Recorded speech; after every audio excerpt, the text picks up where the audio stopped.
Hello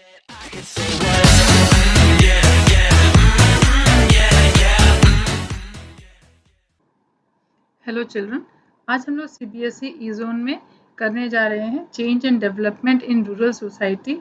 sociology का chapter है ये। इसका एक्सप्लेनेशन तो पहले ही हो चुका है। हम लोग इसके करने जा रहे हैं 1 मार्क का, क्योंकि इस बार का जो सिलेबस है वो तब आप जानते ही हैं 1 मार्क भी बहुत इंपॉर्टेंट हो गया है। तो चलिए देखते हैं 1 मार्क क्वेश्चंस कौन कौन से इसके हम लोग एक्सपेक्ट कर सकते हैं। पहला क्वेश्चन है, name the hereditary labour relationships. तो कौन कौन से हेरिडिटरी लेबर रिलेशनशिप्स या फिर बॉन्डेड लेबर नाम से अलग अलग नाम जो बॉन्डेड लेबर के होते थे वो कहाँ कहाँ क्या कहलाते थे। तो हलपति सिस्टम इन गुजरात और जीता सिस्टम इन कर्नाटका। अब है इन रायतवारी सिस्टम, तो ये भी एक आ सकता है। रायतवारी सिस्टम कौन सा होता है? Of land settlement actual cultivators and not zamindars were responsible for paying the tax. तो इसमें जो फिल इन द ब्लैंक है ये रायतवारी सिस्टम में आ सकता है, या फिर कल्टिवेटर में फिल इन द ब्लैंक दे सकते हैं, या फिर ज़मींदार में फिल इन द ब्लैंक दे सकते हैं, या फिर पेइंग द टैक्स में फिल इन द ब्लैंक दे सकते हैं, या फिर ऑप्शन में आ सकता है। तो ये जो इंपॉर्टेंट लाइन्स हैं वो हम आपको दे रहे हैं, इसको किसी भी तरीके से पूछा जा सकता है। In Mahalbari system, headmen of the village collected the tax. Land reforms introduced after independence. कौन कौन से land reforms थे? Abolition of zamindari system, tenancy abolition and regulations act. Fifth वाला है सीलिंग एक्ट्स के ऊपर है, limits to be imposed on the ownership of land. Ceiling act में ये करा गया था कि जो ओनरशिप ऑफ लैंड है, कितनी लैंड हो सकती है, उस पर लिमिट लगाया गया था। And ceiling depended on the productivity of land. और सीलिंग किसके ऊपर डिपेंड करती थी कि लैंड कितनी उपजाऊ है। अब बेनामी ट्रांसफ़र अपने आप में बहुत इंपॉर्टेंट है, तो इस पर भी कोई क्वेश्चन आप एक्सपेक्ट कर सकते हैं। तो ड्यू टू बेनामी transfer the landlord illegally transfer the land in the name of the women accountant distant relative. Only on paper it was so, but actually he own the land. तो बेनामी transfer में क्या होता था, जिसके पास ज़मीन होती थी, बहुत ज़्यादा ज़मीन होती थी, क्योंकि लिमिट लग गई थी, सीलिंग एक्ट लग गया था, तो उन्होंने क्या किया था कि अपना जो ज़मीन है वो उन्होंने अपनी वाइफ के नाम पे, या फिर अकाउंटेंट के नाम पे, या फिर बहुत दूर का कोई रिलेटिव के नाम पे, उसके नाम पे कर देते थे। और वो लोग लेकिन ज़मीन उनकी ही रहती थी और अधिकार उनका ही रहता था, लेकिन नाम उन पे कर दिया जाता था। तो ये एक तरीके से बेनामिक ट्रांसफ़र का तरीका था। अब 7th वाला है, the green revolution was a government's programme of agricultural modernisation. ये ग्रीन रिवॉल्यूशन यहाँ पे ये वाला भी आ सकता है फिल इन द ब्लैंक की तरह। अब 8th है, regions such as Punjab, Western UP, coastal Andhra Pradesh and parts of Tamil Nadu received the first wave of Green Revolution package. तो अब इसमें कुछ भी आ सकता है, पंजाब भी आ सकता है, वेस्टर्न यूपी भी आ सकता है, आंध्र प्रदेश आ सकता है, तमिलनाडु, कुछ भी फिल इन द ब्लैंक की तरह आ सकता है। तो बेसिक है कि ये लाइन्स इंपॉर्टेंट है।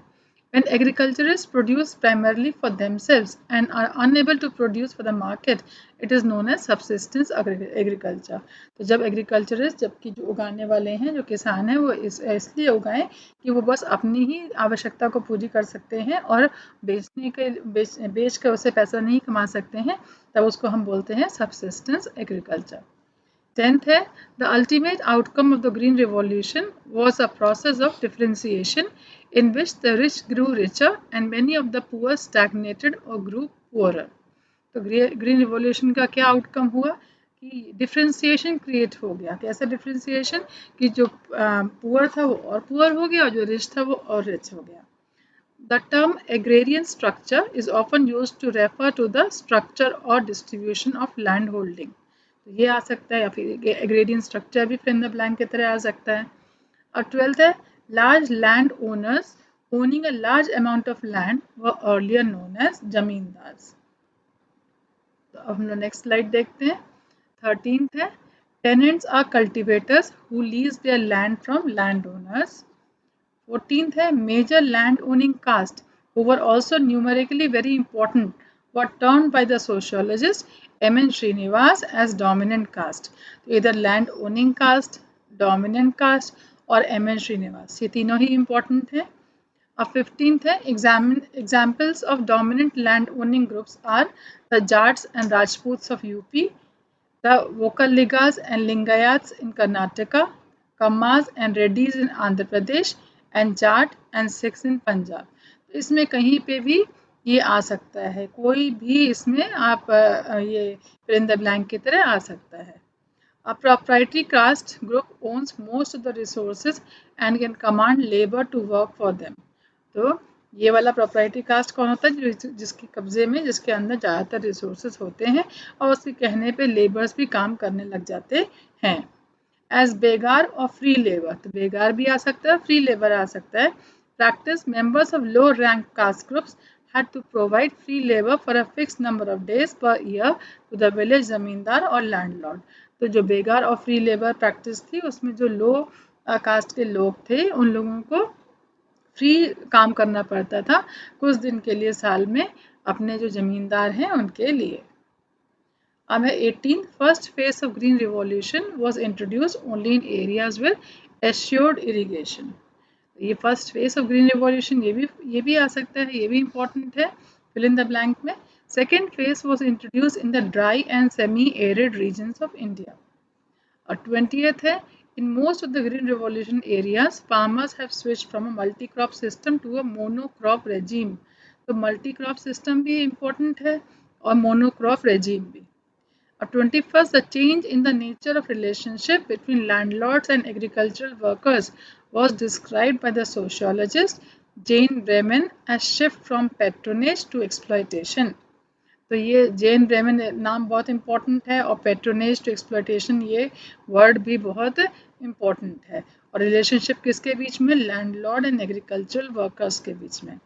और 22nd है, capitalist mode of production is based on the separation of workers from the means of production and use of free veg labour. तो इसमें कैपिटलिस्ट मोड ऑफ प्रोडक्शन भी इम्पोर्टेंट है।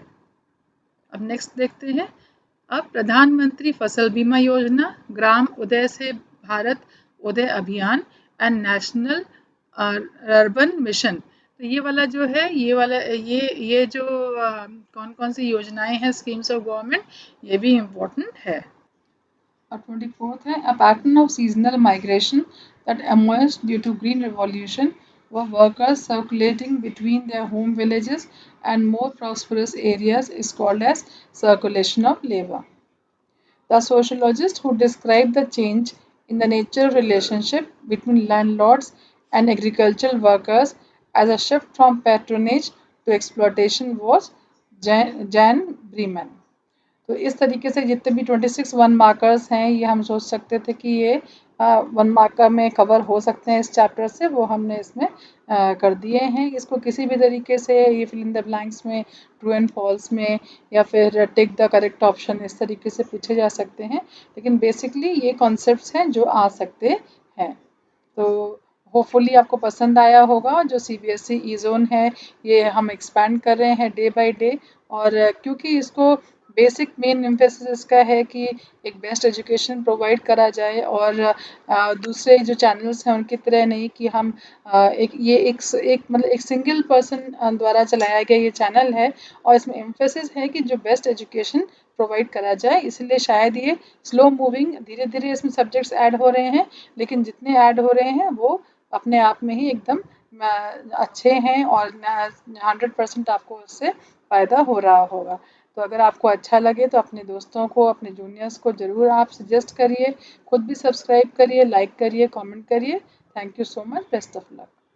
एंड